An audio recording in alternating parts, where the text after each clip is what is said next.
ladies and gentlemen, tonight, coming live from the Garden at Madison Square, we bring to you live, uncut, definitely uncensored, and unashamed, depraved, degenerate assholes of the Scammer Slammer, the Jewish Hammer, Isaac!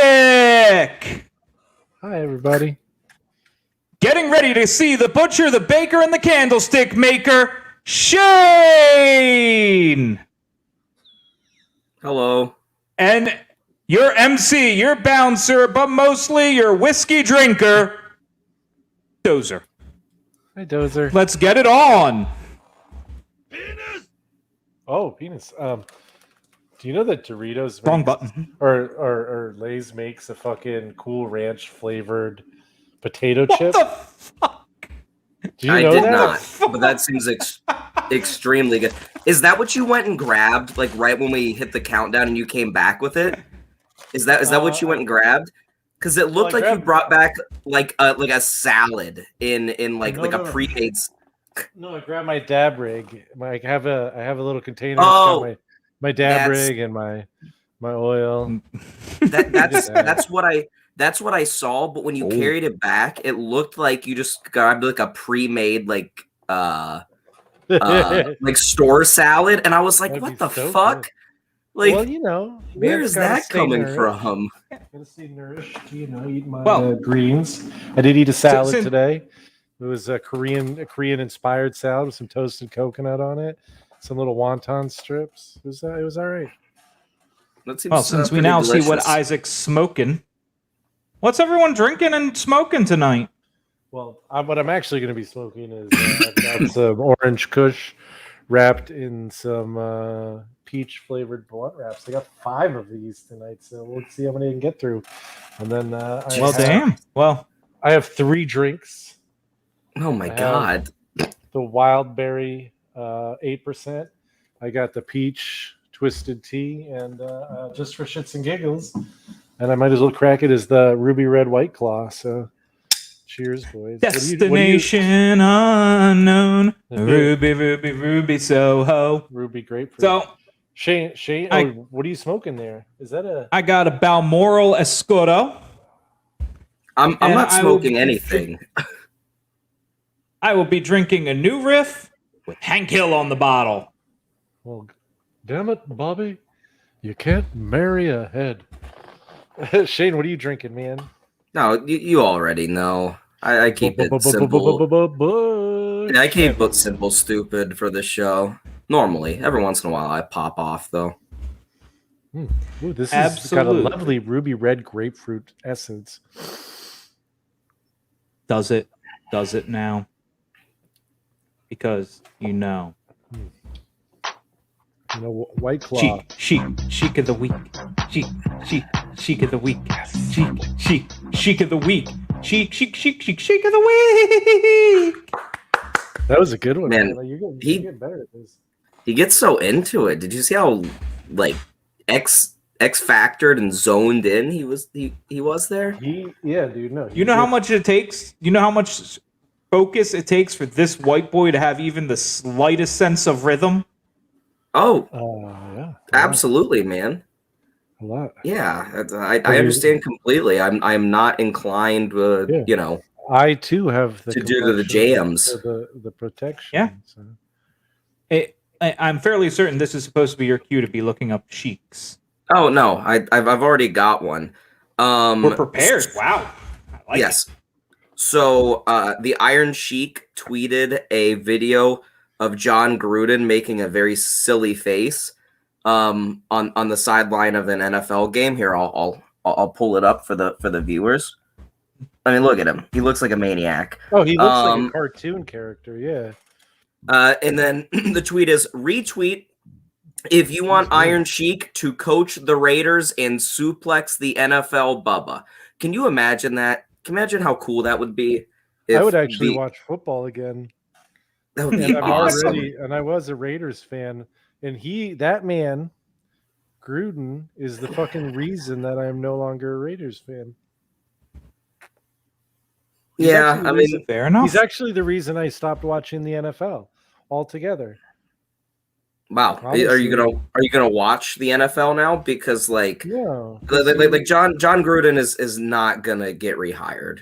no, Like I'm not worried about that. you know, My beef was when he coached the Raiders. He brought them almost to the Super Bowl, and then he quit and went and coached the Bucks. And the next year, the Raiders faced the Bucks in the Super Bowl, and John Gruden just like fucking destroyed the team basically because he knew how to fucking push all of Rich Gannon's buttons, and he fucking choked him. I think Gannon gave up 5 interceptions that Super Bowl. so It was what crazy. what I'm hearing is that you got mad because the Raiders suck. Yeah. Oh well, and a big The part of Raiders it- raided. Well, here's the thing: is that, and I guess like it is what it is. Like, but fuck Gruden anyway. I mean, I'm right to hate him because he's a piece of shit. But no, like the thing that got me is that like the Raiders never changed their playbook from the year he was coaching. So they ran literally all the same plays that he had written up. And they were like, yeah, that's fine for the Super Bowl that we're going to be playing against his team. That'll work great, I think.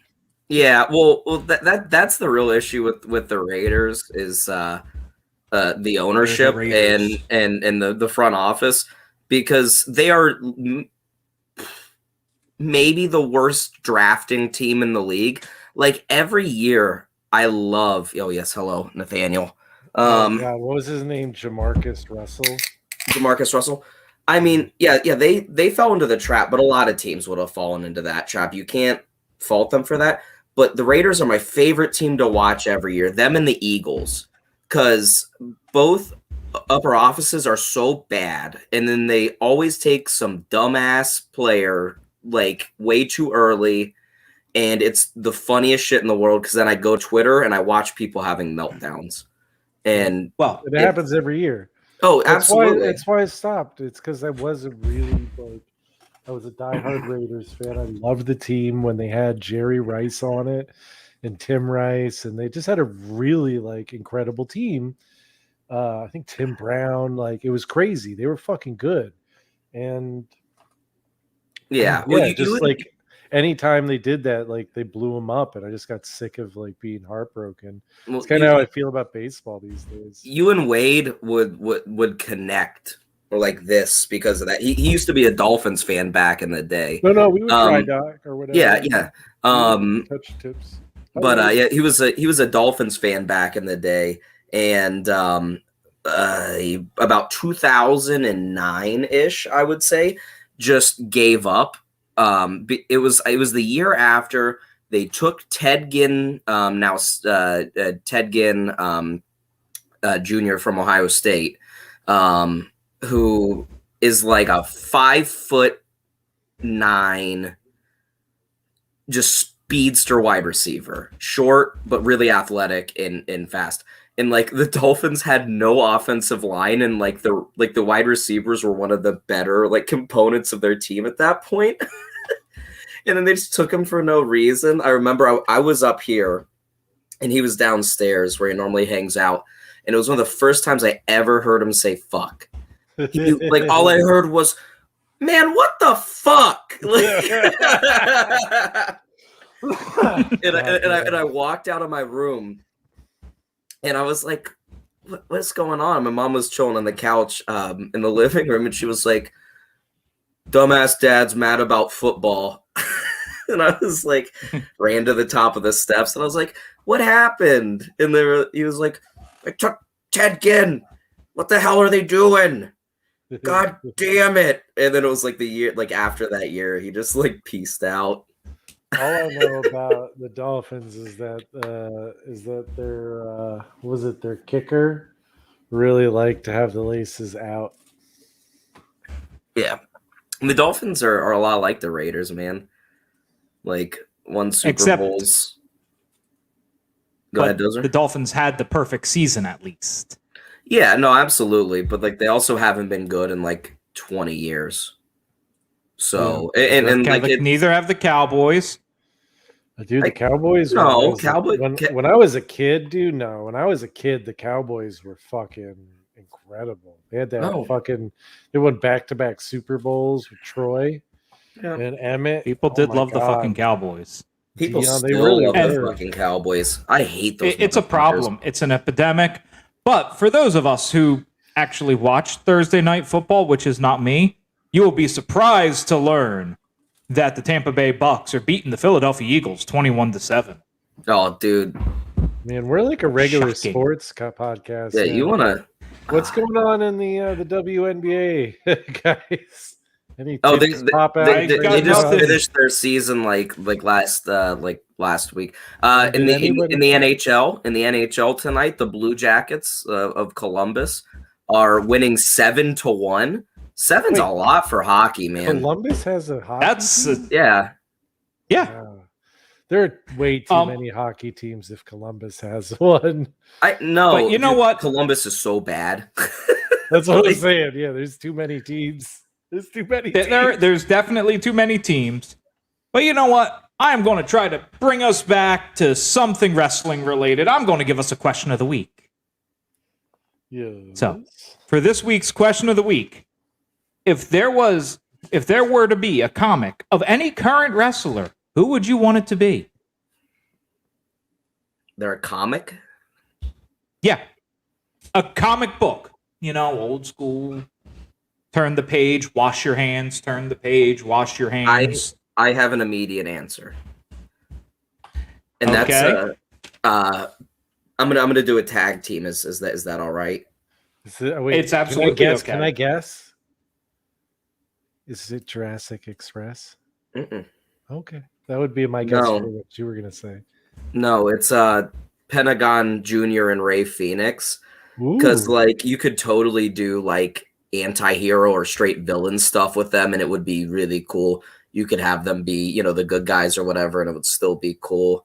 I don't know. I feel like something serious and like aimed at adults. You know what I mean? Like an adult style Wow. comic book, not with. But I think you could do something similar with one Finn Balor as well. And But have That could be good. would the demon- demon be a different comic though? No, the demon would be what happens. So it would be his doctor, His symbiote. his hide. Yeah, it'd be best. Yeah, it's Venom. It'd just be Venom. Do that. Brock Well, Lesnar. Let's do Before Brock he Lesnar. was the demon, he did Venom pain a lot. Like, a lot. Makes sense.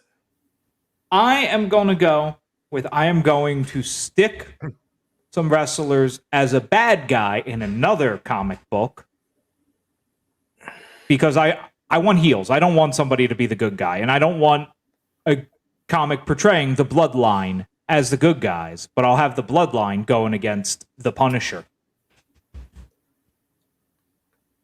as a mafia-style family. I mean, that would be kind of cool. I love the Punisher. He likes to beat people up and shoot people with a big gun. He goes the boom. Yes. Remember that movie they made with what was it, like Tom Hardy and fucking John Travolta? Tom Jane. Tom Jane. Yes, sorry, Tom Jane. What a great name that is. So, The Punisher has some of the best, worst movies because the Tom Jane one's one of the best. Oh, it's Then so there's bad, Punisher but it's Warzone with, I think it's Ray Stevens. I am straight And up then- not a superhero fan, so you two Yeah. go at it. Well, the best But- superhero movie is old as hell. It is The Punisher with Dolph Lundgren. Oh no, my favorite all-time superhero or not superhero movie, but comic book movie, I should say, is Warren Beatty's Dick Tracy. Yes, I believe we've already talked about this ad nauseum. I probably On the show. because it's fucking incredible, man. And I don't know, maybe the first time I ever thought about, got a nice little tingle was watching Madonna in that. Yes. Yeah, with the Glock, dude. Arn Armed can be the Anderson. Punisher. My- Wait, One of my favorite things last week was Arn Anderson Glock memes. Like the Half internet of them was he made. yeah, The internet great. was fast and thorough with their response to that. It was awesome. You know which one I didn't see though? What Was how there's the Arn Anderson sitting at the diner meme? Nobody. Yes. He's like sitting at the diner in an Arn Anderson Yeah. shirt or whatever, and it's like nobody has taken, and I would do it, but I can't computer, but photoshopped him out of that and put him in the Pulp Fiction diner scene with Honey Bunny. And with a gun on the table, because that would be fucking, or yeah, it'd be perfect.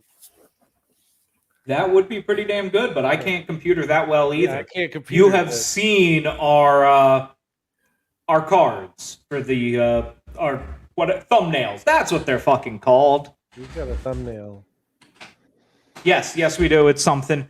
Shane, do we have any news from wrestling this week? I think we got a little from this motherfucker right here and his boys. Oh yeah. Ted DiBiase's in like a lot of trouble. Yeah, apparently you can get in trouble for claiming to be a religious organization and taking money and stuff. But don't worry, they got buried in most of the news cycles because they also fucked Brett Favre. That's what I was gonna say. Is like back to where we started. Yeah, Brett Favre owes $830,000 to fucking Mississippi or some shit. It doesn't matter because Ted DiBiase Jr. is like $3.1 million. What like an insane amount. No wonder he quit wrestling. Yeah, I mean, he's like, fuck, scamming's a lot easier. Scam people. I was gonna say, you're stealing money from people. I do think it's honestly the ultimate gimmick that Ted DiBiase got in trouble for stealing so much money from people, like almost $1 million worth. It's poetry at its finest. It's also ironic because the other man on the shirt, IRS, is coming to get him.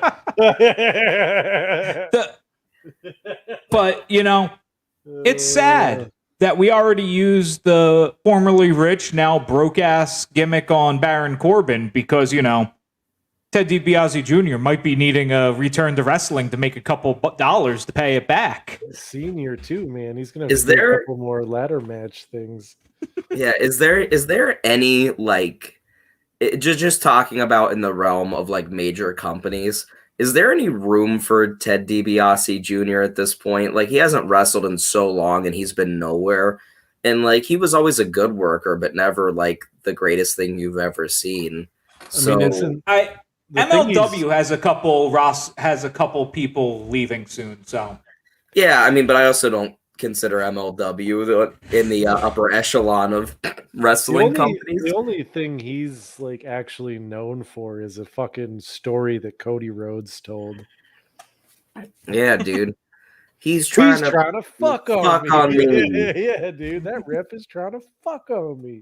He could probably make some dollars just telling that. Like, you know what? Send him to fucking GCW to fight Gage and shit. And dude. That might be his only way in, honestly. And as crazy as that sounds, that might be the only way he gets in back in the business. Well, going through GCW. There are two good things. One, it's another action figure that he could add to the little display case Gage has that apparently he carries around. How's he going to get no, that was Matt Cardona's. Oh yeah. Yeah, because he's a figure boy. Nick Gage is too much of a bitch to carry anything around other than. Oh, I thought it would be cool if Nick Gage, every time he destroyed a known wrestler, put their figure in the cabinet. He buys a new meth pipe every time. He's like, well, I guess fucking Gage. Guess it's time for me to get a new meth pipe. I was talking. By the way, when's your fight with Nick Gage, Isaac? Whenever he fucking mans up. Oh my god. So speaking of deathmatch wrestling, what am I talking about?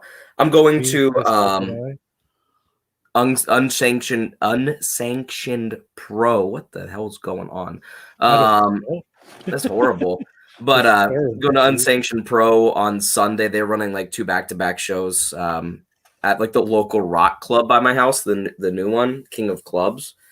So I'm gonna go check that out. Should be fun. Spades. Trying to get backstage as a member of the wrestling media. Could work. Get a press pass. There's always a there's a club here in Columbus that also has shows called the Ace of Cups. So Ace of Spades might have been, even more confusing than what it already is. So Yeah. Yeah, that's true. It could be confused. I'm a little confused right now because all I'm thinking about is Flip Cup, and then It's Always Sunny when they did that Flipadelphia episode. That was a good one. It's Always Sunny in Philadelphia. They have a Flip Cup challenge with another but like, bar. where did that come from? We were talking about. We cups. talked about cups. You said cup. You said one word, and that word Look. made me think of a different word. It could have been worse. It could have been worse. Just roll with it. Let's keep going. Yeah, dude, Let's keep going. I went with cups with double letters first, and then I was like, nah, let's just talk about. But I'll be sure to report back next Thursday at 10:05 how that went. Awesome, dude. Awesome. I can't wait to hear. Are you gonna bring any signs to this? No, one? I don't bring signs to any. No. There's a couple good ones. I remember there was the sign that was like, my dad left when I was 2, or my dad abandoned me when I was 2 years old. Is one of the greatest fan signs I think I've ever seen. I love the recent like AEW mainly war between like people and the walkway signs, and like other people, but it's all video game stuff. So it'll be like Final Fantasy VII greater than X game, and it's just nothing. Like it means nothing other than to anything. It's so funny. It's meta. It's very meta. Yeah, it's meta. They're a very meta company. Yeah, they are. They are. They do some good stuff though. They really do. They have some. Really they have their moments. That's news. Minoru Suzuki versus and you know what? Friday for free. Yeah. Oof. Yeah. Fuck. And the thing about having their moments is I had a moment watching the pay-per-view we're going to review tonight. So I think we should segue into our main event, maybe. The main event. There, I did it. Yeah, we're in the main event. We're in Brooklyn. The Barclays Brooklyn, Center. New York City, where they paint murals of Biggie in Cash We Trust. This ghetto life is pretty. I don't know. So basically what I was thinking when this pay-per-view starts, because it starts off with Tyler Breeze, and then Jushin Thunder Liger comes out. And I had this moment where it was like, if NXT, like they had this very brief moment of time where they were bringing in random people on short contracts, Blue Pants was there. And it made it really exciting. And if they had continued with that model, I don't think AEW would have had as much room to do what they're doing. Well, no, I mean that's AEW's like biggest draw to me is like the fact that it is exciting to like watch Dynamite. You know what I mean? Because you honestly do not know who's going to show up. It's even more exciting to watch Dark, where you get terrible commentary and great cameos such as Crowbar and the Blue Meanie. Yeah. And terrible commentary. But it was like they had this format. They had it down. Like this show was, I don't know. I mean, we'll see going forward. But for me right now, this is the pinnacle. This is the best pay-per-view that I think we have reviewed. I'm gonna go out there and say so far, for me, this like in the series or as a whole as a show. As such good shoot, this is one of the best pay-per-views we've reviewed. Yeah, no, I totally agree. It's one of the best. This is one of the best NXT shows. The Takeover is incredible. It's a really good show. This is before they hit their like warpath, freight train crazy that they were on for like 2 years, from like 2018 to like early 2020, before COVID hit. But yeah, this is the first time when NXT TakeOver feels really special. But like we got glimpses and little bits of how special takeovers became through the first however many we did. Yeah, But you this had is like the first truly huge, but it was also the first takeover they did in front of like a full arena, right? So, that brought something, and they knew they had to show out. But yeah, this is really where NXT starts going, to the moon fast. Yeah, and I To mean, I think, the moon. and I would say that like there are a lot of like NXTs where like the cards are like much more thought out, like shorter, like or not shorter, but like smaller cards with every match means something. But like there was something about this where the whole vibe of it, the whole feel of it, felt different from almost anything else we've watched, where they were really like every single person out there was trying to outperform the next and outperforming anyone on the main roster and just like trying to prove something. Well, And again, this is where that all started. I Yeah, mean, that was the mantra of NXT up until it became colorful and weird. and even maybe before that, honestly, but still, like, yeah, this was the real like birth and flowering of that thing where it just came to fruition, all this work they'd been putting in. And yeah, I mean, even starting with that first match, now it wasn't the greatest match, but I think something about the energy of bringing Jushin Liger in there, like, just blew the crowd up. They were Yeah, so the stoked. crowd was white hot. And yeah, there was something about that just gave it a lot of energy.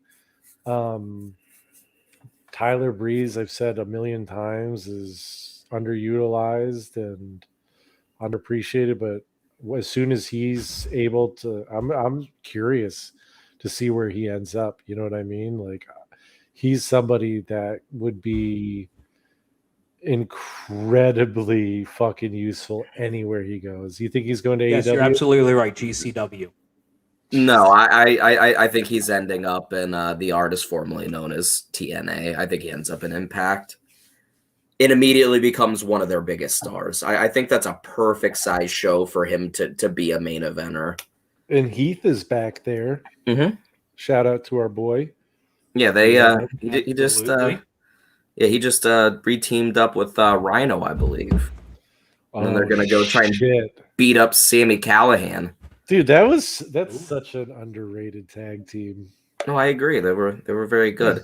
But the match, it was really good. It wasn't, like you said, the best match you'll ever see, but like, you have to understand how old Liger is even at this point.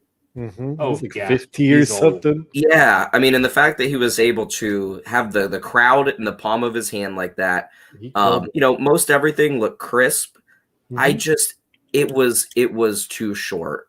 There's a match later on that goes less than 5 minutes, and I really wish that they would have just slapped that 5 minutes on this match and let it really build up. I think it kind of sucked that they had Jushin Liger win. That was my biggest gripe. I fully agree. And I don't think that was coming from him. I mean, he's been around the business long enough to understand that, like, wrestling is made by older guys losing, right? Like, I mean, I guess he could have said no, but I just think that was management, and they really missed something, with Tyler Breeze. I mean, he gained something and lost, but beating Jushin Thunder Liger would have meant a lot more. That means something. Yeah, because, like, he goes back to Japan, right? What did you do? I beat Tyler Breeze, and everyone's gonna go, who? You know what I mean? And then, but Tyler Breeze can say I beat Jushin Thunder Liger. Yeah, I mean, it was just silly, and he deserved it. He fucking deserved it, man. Yeah, he was the workhorse. It was like Juice Robinson, whatever whatever his gimmick was before that. Yeah, Another That guy, fucking peace guy. Yeah, CJ Parker. Yeah, CJ Parker. Another one where you're just like, man, this guy is so fucking talented, and like, it's the WWE thing, right? Where like, Yeah, I mean, it's he's a too Dolph good. Ziggler deal. He's too good for his own good, right? Yeah. They're like, oh, you're too good at this. We got to punish you for it because of how good you are. And you're like, wait a minute, but that's like, the point of this is to get the best and make them fucking make money off them and not fucking be bitter about how good they are comparative. But to you can't fucking- be bigger than the brand. Yeah. I liked this match enough to give it a 3. You know what? Trace. From me too. So, I wasn't amazed. I was entertained, but not amazed. I gave it a 2. Yeah. What did David? And I guess we could call this a full house because you both gave it a 3, right? Yes. And Meltzer and I both gave it 2s. So that's 2 pairs. 2 pairs. Yeah. Full house pair. would be 3 and 2. Well, I'm gonna drink. Yeah, well, we Shane. only have 4 people. We don't have DDJ, so. Yeah, I know. I invited him, but DDJ doesn't love us anymore. He's too in love with big. There are titty worse chicks things in the on, world. like Twitter. I don't blame him. I love big titted chicks on Twitter. You do. It's a problem almost. It's not a problem at all. That brings us to the epileptic seizure. That was the Vaudevillains versus Blake and Murphy. God, I fucking like this match a lot. And it's not a problem because I get some really beautiful big titties from the nurse. So, whatever. So, I'm just going to start off. Commentary made a reference to the goddamn Dream Finder. Wait, And what's the Dream flew over Finder? everyone's head. Mine and too. I am the only guy sitting there going, oh my God, they have referenced the Dream Finder. So what One is of Epcot's original characters. Shut up. It was the Dream Finder and Figment, and I went, oh my God, I'm the only person who got this. Like, the other 2 guys on commentary went, what? Who said it? I did not write it down. So Probably Brennan or Brenner. You need to pull up a picture of this Dream Finder. Okay, you guys talk about the match. I'll find the Dream Finder. Well, first of all, this match was a title match, right? Yep, tag titles. Tag titles, and Blake and Murphy had Alexa Bliss, who cut a decent promo. You could see that she has what it takes and like a little more confidence, and she would be incredible. And then the Vaudevillains, and she's like, "Oh, you'll never find a partner and never find a girl and whatever." And they brought out Blue Pants, and Shane informed me because as a professional journalist and oh Jesus Christ, wrestling podcaster, I am supposed to know a lot of stuff, but I don't. But Shane informed me that Blue Pants is the librarian. So that's yes, pretty cool. Leva Bates. But Blue Pants came out and she got a fucking huge pop, which was great. And her ring music makes me laugh because it's like it's like The Price is Right, but it's just somebody singing it bad. Da-da-da-da. No, I like Blue Pants coming It out. was a great gimmick and it worked. And the match that they put on was really good for a tag match. And commentary had me confused at the beginning because when Blue Pants came out, they almost made it sound like this is going to be a mixed tag match. That's like what I thought too. I was confused. I was legit confused too. I thought it was going to be a 3-way mixed tag match, like a six-way or whatever. And no, 6-man. it was just those 6 2-man, 2 women, 6-person. And it was just a tag match, and they were on the outside. So, but it was a good match. Yeah, like it the was. Vaudevillains, they're fucking good. I They're a good team. I have to applaud them for their ability to stay in that gimmick while wrestling. Because there's a lot of shit going on they're doing. They've got a lot of mannerisms going on. They've got a lot of old school facials. Like, I don't know how to explain it, but they got that old school tough guy look going while they're in a hold.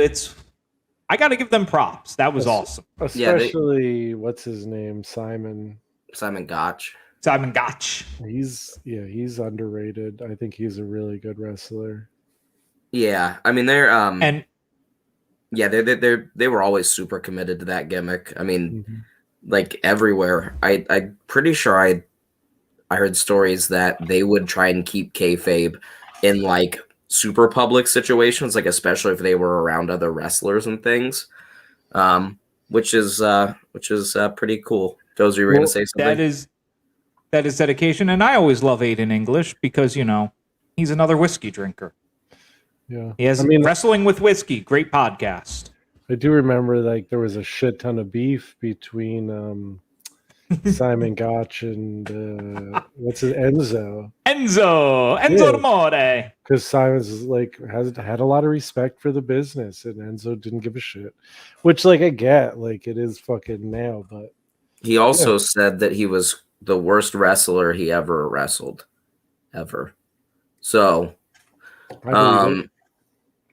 yeah, I mean the match was really good. When I was watching it, I was thinking to myself that it feels very old school, but just pimped out a little. You know what I mean? The spots are bigger, bumps are harder. It was more creative, obviously, than what you normally see. But it was a very old school, paced match. I mean, there was a lot of creative double teams and double teamwork, and nobody really did anything that stupid.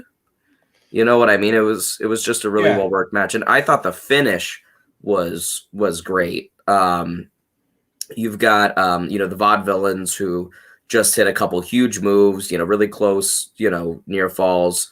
And then Alexa Bliss hops up on the apron, and the story going into this that she wins them all of their matches. That's why Blue Pants is there. And you have this spot where she ends up getting knocked off the apron by Blue Pants, and Murphy, I believe, rolls up Aiden English, and then it's a really close near fall, and that had everyone in the arena, believing that, they were just going to got again. But anyways, they battle, end up hitting another move, and win. Which was really refreshing and popped the crowd huge. Do you think they should have won this match? Or do you think Blake and Murphy should have won this match in hindsight? The Vaudevillains. Because Shane froze. I thought he was in deep contemplation, but I think his internet froze. You think the Vaudevillains, though? I honestly, going back, I think they earned it, and I think it would have been a good point if Vince gave any fucks about tag team wrestling. I think it would have been a good point for the Vaudevillains to take the title, because I don't think the Vaudevillains should have ever gone to the main roster. They were never cut out for the main roster. But it would have been a good point for Blake and Murphy to go to the main roster and do their thing, because I think as a tag on the main, they could have done well. Maybe a tiny bit less schizophrenic entrance, because, again, I think I had a seizure during it. It was bad, man. The camera... No. Yeah, no, that was not a fun entrance at all. But I also thought the team was great. Yeah, and I think they could have really. I don't know. I think they could have gotten more life out of it, and I think like after that, they fucked it up. Like they just blew it up. So yeah, I don't know. But I did think I would have loved to see a trio of the Vaudevillains and Orange Cassidy. Just these three over-the-top characters, but with two completely different gimmicks. And I think it would be funny as hell to watch that trio. Maybe Shikara could make it happen. But then again, if Orange Cassidy returns to Shikara, they'll probably want Fire Ant back because, that's a gimmick everybody likes. Yeah, I don't know who the Fire Ant is. For all That's the Orange people, Cassidy. oh God, for all the people listening, Shane, his neighbor was burying a body or something and fucked up the cable lines, so his internet's a little fucky tonight. So bear with us. While the only person who actually fucking knows about wrestling on this podcast is away, we are going to. I guess should we rate this or should we wait till he gets We back? Let's should rate it. do our ratings. Like, we got to keep things moving. Show must go on. Show must go Not on. like Owen died here or anything. I like 3.75. Oh, he's back in the mix. Hello. Here he is. Hello. Hello. Sorry about that. It's okay. We were talking about your neighbor. He buried a body and fucked your shit up. And we were just giving ratings for the Vaudevillains versus Blake and Murphy. But I asked a question as you froze and disappeared. Yes. And I'm curious as to your answer. Do you think that the Vaudevillains should have won that match in hindsight? Yes. Okay.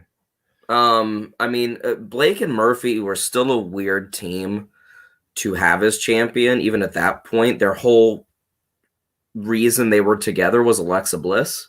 Mm-hmm. And she quickly became bigger than the team itself. But they were both so good. Yeah, you're right, but that's all they were was good. They didn't have any personality at all. There was nothing to market about them other than Alexa Bliss.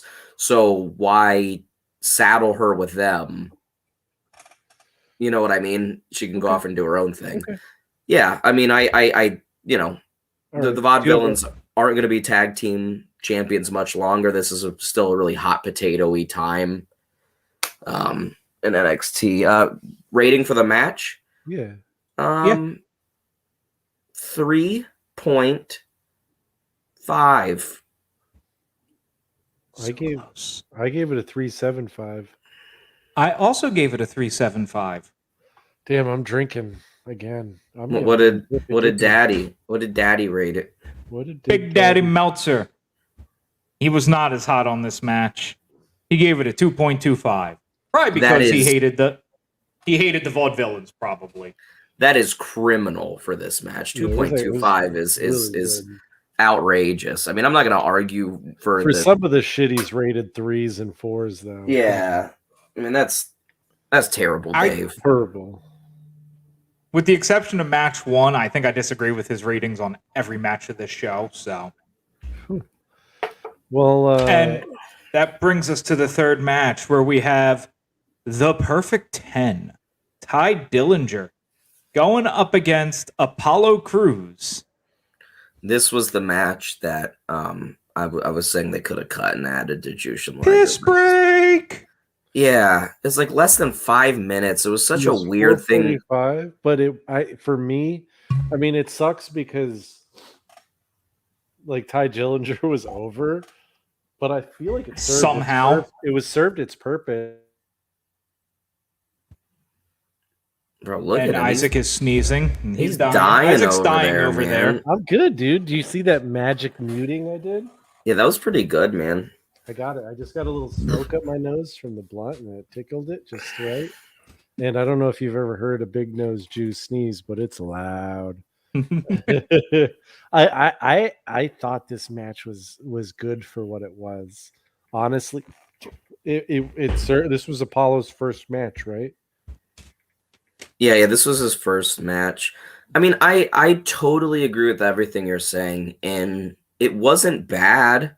It just had no time, and there's no reason for this to be on this show at all. I mean, just being less than 5 minutes is just not worth the entrances, man. I don't know, dude. Sometimes you need a good squash to help build the strength of a character, and I think it worked. I think it showed Apollo Crews as like a fucking badass. I enjoyed it. Yes, it was short. It was sweet, but I don't know. I feel like I'm channeling a little Dozer when I say this, but like for what it was, it really was like it served its purpose, and I gave it a 3 for it. Okay. Jane, what do you give it? Or what do you got to say on it? No, not much more. It was just too short. It was good for what it was, but it's like a 2.25. I mean, I don't hate it. I just wish it wasn't there. Those are apparently hated, which is surprising. Well, I didn't hate it. I was not. It didn't suck. I agree with it. Served its purpose. My exact notes say some good action and a great strong debut for Cruz. Good ring work, not perfect. Needed more time or to be cut. One way or another, it needed more or less. I think it could have done with less, honestly, than more. But I think if it had been a little shorter, I might have liked it more. I mean, it was good. But Go on. No. It was a good, proper squash. That's what it needed to be. I gave it a 2.5. I didn't hate it. I didn't despise it. It's not my lowest of the night, though it very well probably should be. I feel like Dave Meltzer gives it like a 3.75. No. He hated it. 1.5. Dave hates everything on this card other than the ladies match, I believe. Probably because he wants a little handy J from adding it in. Yeah. So Meltzer gave it a 1.5. Okay. Nobody has to drink. So we got that going for us. Now we get the singles match between Samoa Joe and Baron Corbin. God, such a good video package to open it. Also, at some point here, we gotta bring up some of the shit that happened. We got to see NWO in the crowd. We had Rick Rubin, the man. Rick Rubin in the crowd, but they called X-Pac X-Pac. Oh, dude, it made me so mad. I lost his mind. I slapped out of the stupor. I was kind of zoning out. X-Pac? And then after he lost his mind, he saw Rick Rubin in the crowd, and I blew his mind because Shane didn't know that Rick Rubin was the owner of Smoky Mountain Wrestling before he sold it, I believe, to Al Snow. Yeah. But yeah. Your Al Snow is Ohio Valley, not Smoky that Mountain. one. Sorry, Smoky Mountain. Anyway. Rick Rubin was the money mark for Jim Cornette running Smoky Mountain. And every time I hear Jim Cornette talk about Tony Khan and the money mark and how they're playing him, it's all I ever think about and how funny it is because he's telling on himself. You know what I'm saying? Yeah. He's absolutely telling on himself with Rubin, but at the same time, good on him. Yeah. It's one thing Rubin put in his money into that I was into. I will say it was great to give Joe a real theme, not that weird ass rap track we got for his debut last pay-per-view. Yeah, this was the Godzilla theme. I was gonna say this is the bum bum, but bum bum. Yeah, this was way better. And they also, in the crowd, they showed the 4 finalists for Tough Enough. I believe it was season 6 or whatever. Holy shit. And I just was looking at these people, and it was that weird dude from Florida who would wrestle gators. Oh, God. Yeah, I forgot. I don't even want to remember and that, then dude. The big, tall dude who was yoked, and then 2 chicks. And all I remember is the gator dude kept getting kicked off and brought back because he was entertaining.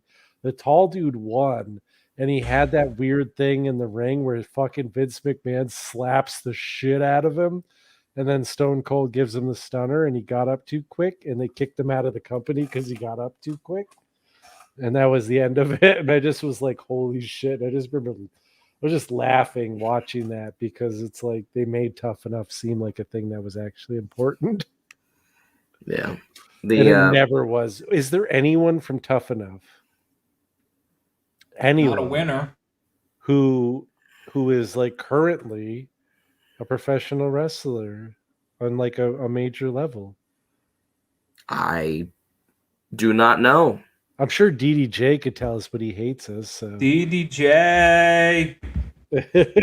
Yeah, no, but like think about that. Like that shit is so funny. Like I guess like ODB, she almost made it.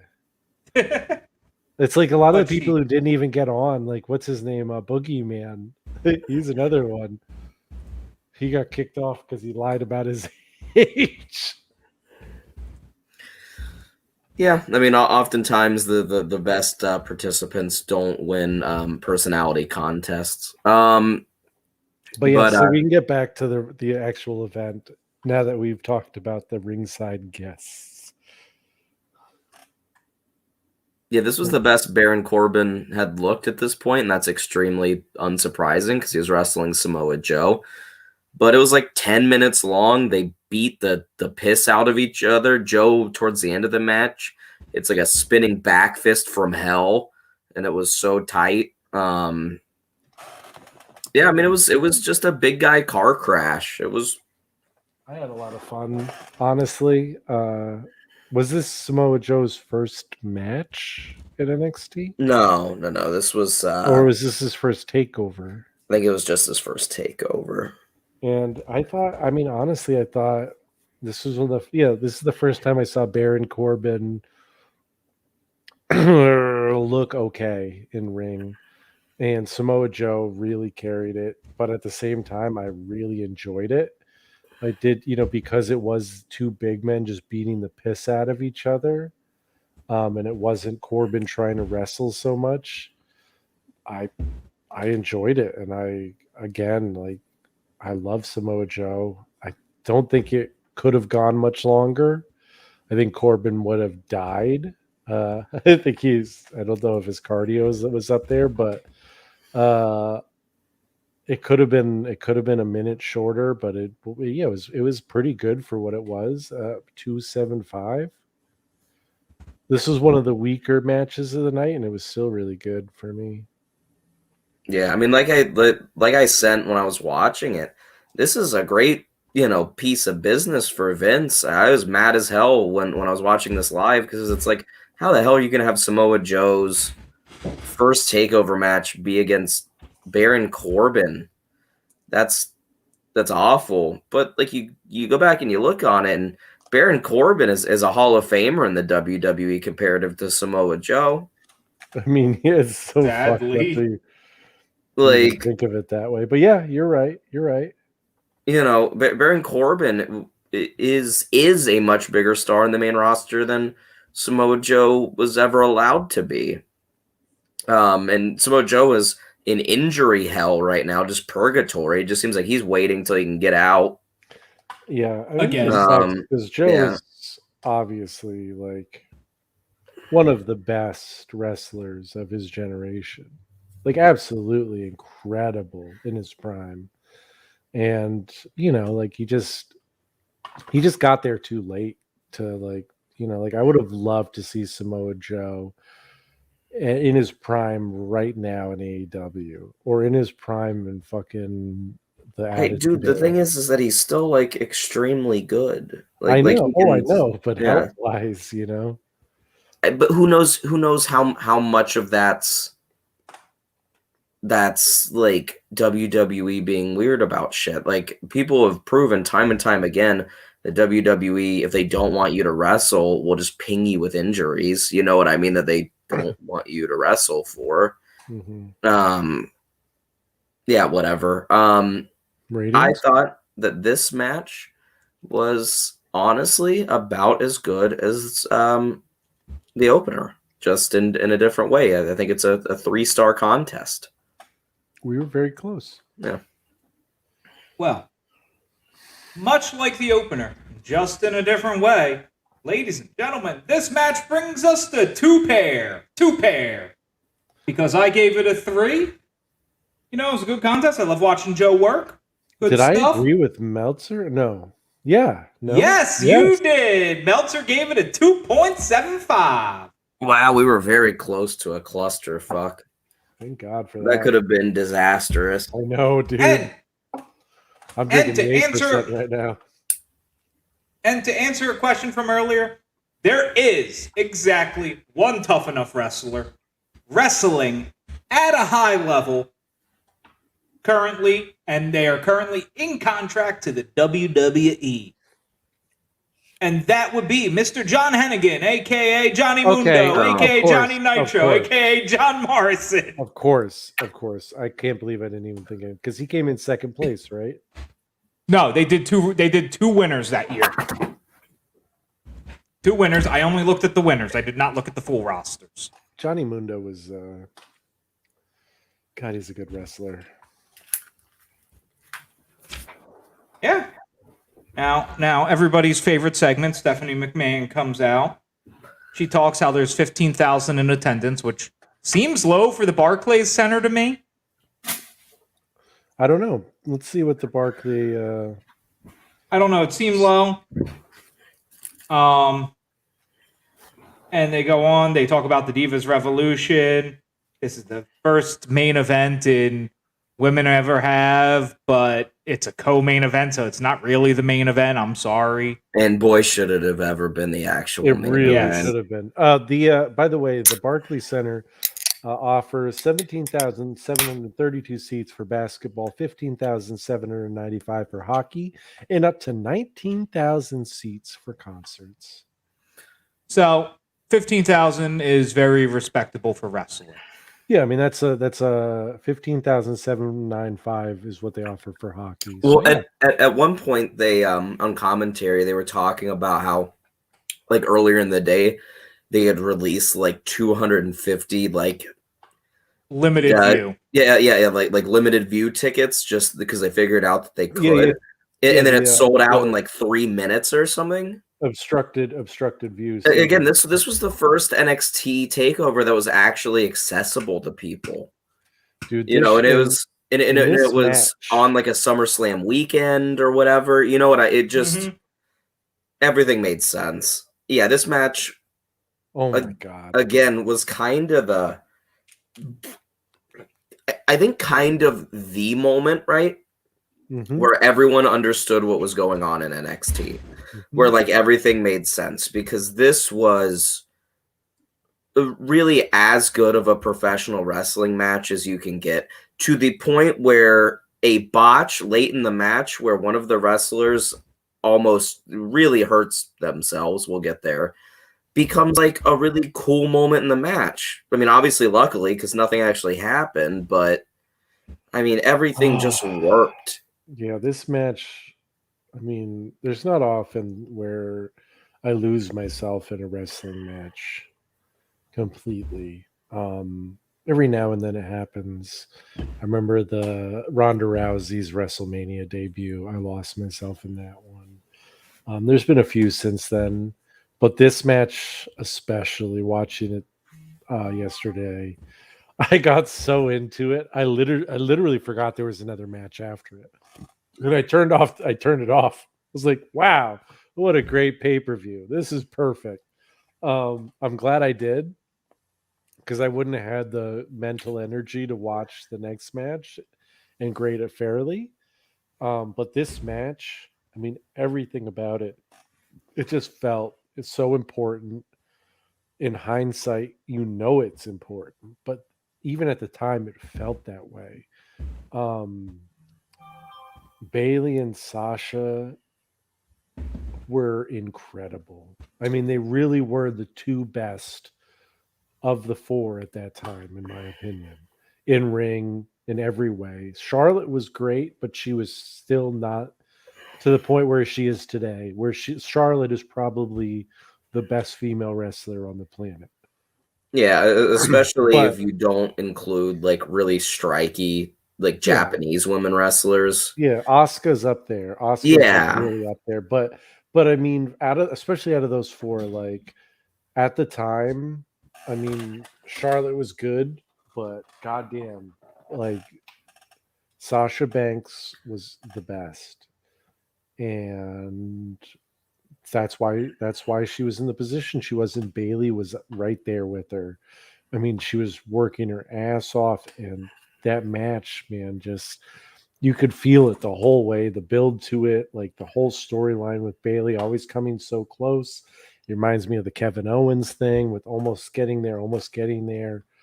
And yeah, fuck, man, it was so good. It was so good.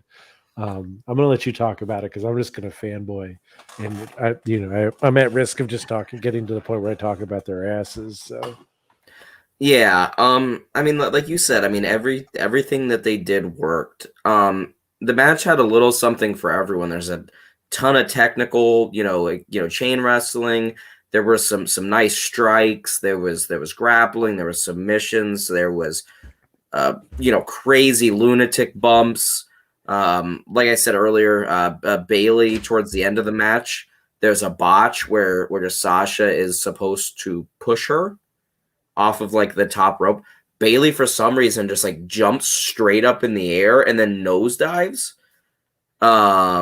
Really scary. Have either of you two ever seen the video of Charlotte and Becky watching that backstage? There's a No. video from like a WWE 24 that they did on NXT Brooklyn. And both of them just scream like it. It was almost really bad. Yeah. Bailey ends up Bailey ends up winning after a lot of Bailey to bellies and different big things. The reason why this match felt so like special though was this was really the first time during the Divas Revolution that the women got the respect they deserved. You know what I mean? And I'm not saying that crowds were chanting for ass and titties on main roster, whatever, or that they were disrespectful. But this, it felt so special because the crowd made it feel so special for the right reason. And we hadn't seen anything like this before. Yeah, I mean, it was a really, they just hadn't allowed it. They hadn't allowed it. No. I was gonna say. I mean, it was a like main event man match in WWE. You know what I mean? And I don't mean that obviously disrespectful to women. It was at better, all, and it was better than the main event. Yeah, it was absolutely better. And not to take anything away from the main event, because that was an incredible match in itself. And probably, if you don't put them, if you had reversed the order. If you had just reversed the order, if you'd put this Kevin Owens match before this Sasha and Bailey match, I don't think I would have felt the same way. I think I would have been like, man, this match was incredible. And, maybe I would have done the Kevin Owens match. Then you do the Apollo Crews match. Yeah. And then you do the Sasha and Bailey match, right? Bro, it's hard to stagger things like that, though, on a shorter show. No, yeah. True, but I think that the thing about the final match is that it followed the best thing that we had seen in a long time, and the newest and freshest, and like everything about it, we hadn't seen it. Yeah, you're 100% right. I did love seeing Bailey out there with the Dusty Dots. Mm-hmm. That I thought was a great homage there. There were just some really good spots. There was some good corner chain wrestling. That's not something you see a lot of. You don't see a lot of good stuff coming out of a corner like that. They did it all. Yeah. They pulled out all the stops, man. I mean, they had everything to prove. It was damn near perfect. And you cannot overlook the female equivalent of the curtain call at the end. Mm-hmm. Yeah, no, that was you really can't cool overlook that at all. Mm-hmm. That was awesome to see with Becky and Charlotte coming out. Isaac is giving it a 5. I'm giving it a 5. It really was everything that I love about professional wrestling. Well, it really was. You know what? Told a great story. The in-ring action was incredible. They made me believe in something, even if it wasn't the stakes of it, etc. It was that they were fighting for something important, something bigger than this match, and I believed it because it was true. And yeah, everything about it, it felt monumental. It felt important. It felt like one of those matches that is like Bret Hart versus Stone Cold Steve Austin. You're at 100% WrestleMania. right. And I have to say, I'm right there with you. Woo! As Isaac has a moment. Shane, what say you? Woo! The hell was that? I'm going to be that guy because I know that the next match they're gonna have is like better than this one.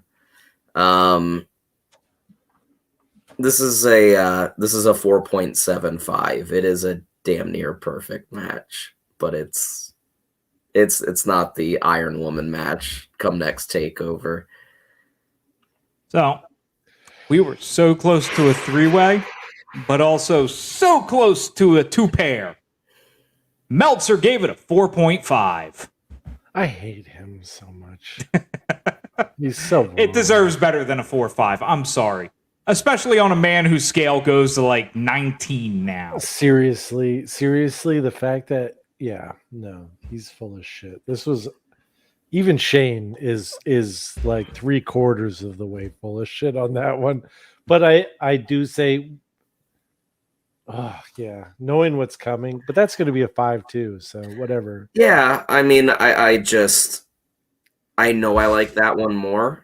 I can't. Spoiler alert: Shane gives the Iron Woman match a 5 stars. Absolutely. I just can't in good consciousness. I think we might have a clusterfuck for that one. At least that's not the only thing that'll be fucking. No, I do not think Father Meltzer agrees with us. I pound some pussy this weekend. In fact, I know he doesn't, because remember that Johnny Gargano versus Andrade Cien Almas match from like NXT 2018 was the first 5-star since that Punk and Cena match from Money in the Bank. So Meltzer hates WWE. That's all that needs to be stated. Yeah, it's so funny he how many unfairly fives. grades that. He unfairly grades Omega matches. He unfairly grades things in the Tokyo. Everyone knows this. One bite, everyone knows the rules. Oh, dude, have you seen One bite? Have you seen the one bite where he goes to Goodfellas and fucking gets kicked out? Dude, he's so gives him a 0.0. Whatever, 0.0. The pizza is dog shit. The pizza's dog. It's garbage. And the guy's like, "Here, I'll take it from you, so you don't litter." On a very, I want to parody him, and I want to do one puff reviews. One puff. Everybody knows the rules. One puff. One puff. Everybody knows the rules. I'll light a blunt for that. One puff. Everybody knows the rules. I'll take one. Isaac, have you seen the one? I don't know what pizzeria it is, but it just goes to hell so fast. Like there's some lady that's like yelling at Dave that she wants to have a slice of the pizza. He's like, "You have to be on camera." And she's like, "I don't want to be on camera." And well, I don't know what to tell you. And then that homeless dude wanders up and he's like, his nose is bleeding and he's looking for the plastique machine. It's one of my favorite videos on YouTube because it is just it's just chaos incarnate. Again, and it's like New York City. I was gonna say, this is what people think of when they think of New York City, is everything in this 3.5 minute pizza review on a street. Like one of my favorites, he reviews a friend of mine, like a chef I used to work for, his pizza, and he's wrong about his rating, but in the middle of his rating, a random guy walks by and they make eye contact, and at the same time both Dave and this random stranger goes, "One bite, everybody knows the rules." And it was just one of those moments that fucking kills me every time I see it, because it's so perfect, dude. It's just like a glitch in the matrix. One bite, everybody knows the rules. I did stop. I looked through all the videos. I found every video he did of a pizzeria I have eaten at. And every single one, his review was spot on to my thoughts. I legitimately you. do not think he and I have ever eaten at the same pizzeria, but I haven't been up that way like ever in my life. He's done a lot of Philly. He's done a lot of New York City, and I've eaten a lot of New York City pizza. I mean, I went he's to. He's fairly accurate. He's He's wrong about Loring Place, but I'm also biased. But Dan Kluger is the best chef in the fucking country, so whatever. But, I think we've danced around this enough. Let's get to this main event of our main event as we get to talking about. I have more pages than I thought of. We're going to Bailey talk here. about Kevin Owens and the Demon, Finn Balor. The Demon, Finn Balor. This was another really good Man. ladder match. It was a ladder match. It was really good. I am so glad I watched it this morning and not after watching the demon entrance for this thing is so fucking cool. All of the other the other demons, and he rises up. Man, the demon used to be so cool. Mm-hmm. I'm biased. The next demon entrance is the best. We're not playing this game. We're not. Is that the Jack the Ripper one? Yes. Okay. Yeah. That's London. Better. It's Jack the Ripper. I mean, but that doesn't factor into my rating of the match. We're just talking. It's okay. The entrance. Yeah, it was just cool. The first thing that happens in this match is one of the most underrated, funny Kevin Owens moments in his WWE/NXT tenure. This match starts and he just does the fat boy march towards the ladder.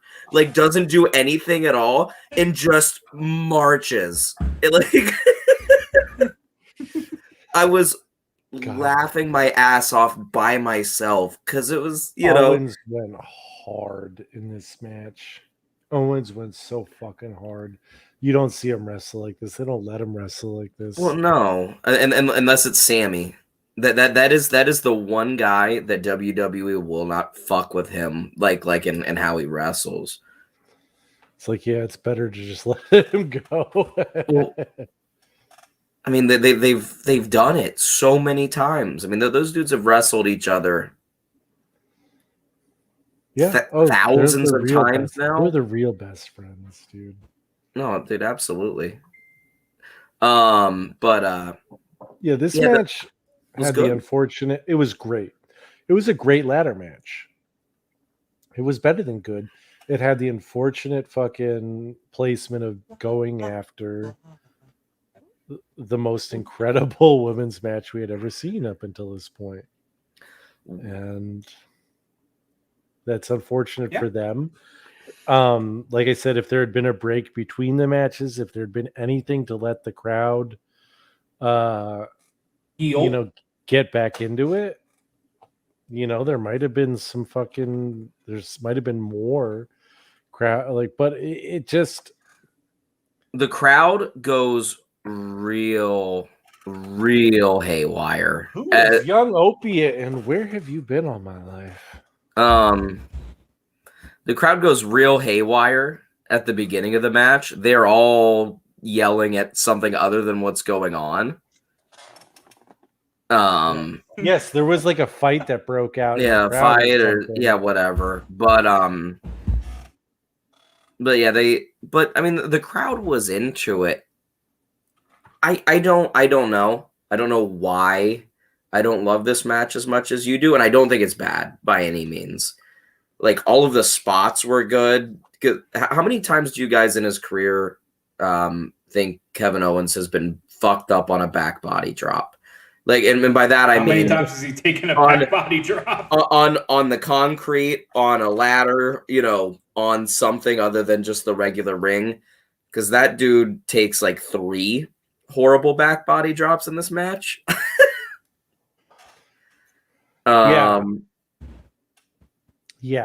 I mean, I don't know. I think the thing that suffered for this match is the fact that it was followed what it did. I think if this had been the main event and it hadn't had to follow what it followed, it would have been fine. But it was really just an unfortunate card placement. But it was still a great match. I think it was a 4-star match. Man, you got to give it more than that. It's a 4.25. Okay, you know what? But, no, 4.25. But only because much convincing because of the Koopty from hell at the end of the match. Oh the my Koopty God! from Yes, heaven, off the dude. ladder. Hey, dude, Holy he's shit, the coup from heaven. Yes. dude. That was Oh my he is, god. yeah, he is so high up there, and And he you know just what? comes straight down on him. Does You know not what? care. It reminds and you me can't teach that.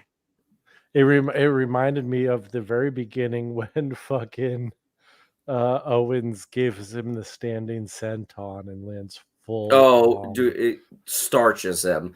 But Mhm. yeah, this Yeah, that's that Kupti at the end. I'm like, yeah, he had that. this was like obviously ladder matches in general are very physical, but this was a fight of a ladder match. I mean, they were both taking, big bumps, whether it be onto the ladder. Finn takes a apron bomb from KO. He also takes a really he takes a really nasty like throw into the outside part of the barricade because they're fighting in the crowd, like in the aisle. And then he takes a really nasty bump into like the exposed non-padded side. Kevin takes a back body drop, like I said, kind of early in the match onto an open ladder that looks nasty. He takes a huge back bump onto a ladder at towards the end of it. Yeah, it was extremely good. Yeah. Isaac's over there playing his ocarina. You know what I think this match should have opened the show. You know what? That's what I think. I don't think WWE was quite at the point of having main events open the show yet, though. Yeah, I don't no, think no, we've no, had it out of no, they WrestleMania weren't. yet. I And don't they- think and- we got I to that agree. point. and I they agree, were though. and they weren't ready to have women main event at this point. Not even in NXT. Yeah. I They mean, were still trying to call them divas. but if this match would have opened the show, that would have been really cool. Because I mean, you get everyone big pop for the Demon. You get really violent, really hot, really fast. It's yeah, that was good. Dozer. I think you're right. I really love this match. I thought it was great. Some of the spots I just sat there and went, holy fuck. Not even holy shit, holy fuck. Now, it ain't going to get a 5. It ain't going to get a 5. Only 1 5 a night. You know the rules. 4.75 for me. Man, you're gonna end up hitting stuff with multiple 5s. Once the NXT train starts a chugging, and we end up in like 2019 or so. Where did Meltzer And does land? Dave take multiple bites? I mean, That's all I'm saying. yes. Yes, exactly. It's not a hard and fast rule here, people. What did Dave say? So you both gave it a 4.25? Drink, motherfuckers. He gave it a 4.25. We have a 3-way there.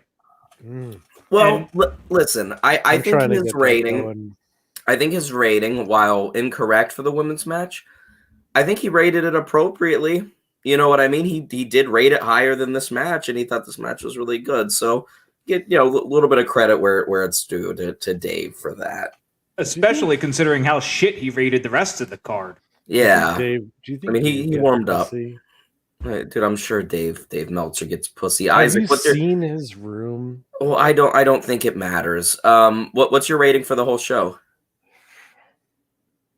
So for the whole show, and you know my style, I take all my scores and I average them together. I got a 3.5. That's what I do. I got a 3.5. I give it a half a point adjustment because I'm allowed to, because it's my fucking score, and I give it a 4. I really wish I remembered what I gave Canadian Stampede, but I don't. I don't remember it all. But this pay-per-view, like I said, is one of the best that we've reviewed so far, and I'm gonna go 4.5 stars for this pay-per-view because it was really I enjoyed the whole thing front to back. I never felt bored.